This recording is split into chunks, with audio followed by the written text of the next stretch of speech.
Welcome back, everybody. Today, I'm going to teach you how to use related databases in Notion for tasks. This powerful feature allows you to connect your tasks database directly to your employee database, making it incredibly easy to see who's responsible for what and track workloads across your entire team. To get started, open your Notion workspace and navigate to the page that contains your tasks database. Once you're there, click directly on the tasks database to open it up. This is where you'll be setting up the connection between your tasks and your employees.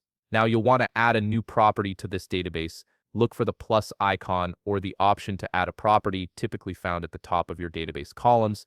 Click on it to create a new field. By default, Notion might assign it a generic property type, but we need to change that. Go ahead and change the property type to relation. You'll see a drop-down list of different property types. Scroll through and select relation. This is the key step that allows you to link two databases together. Once you select relation, a pop-up window will appear asking which database you want to connect to.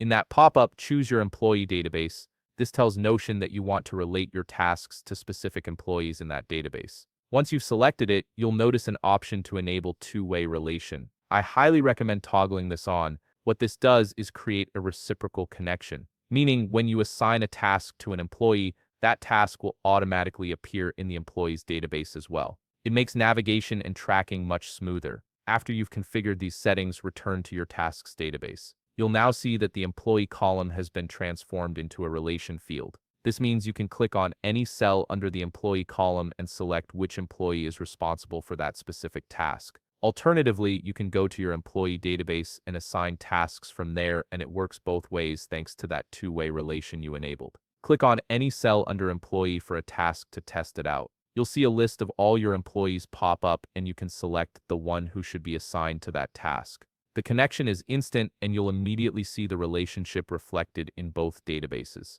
If you found this video helpful, please leave a like and subscribe. Thanks for watching.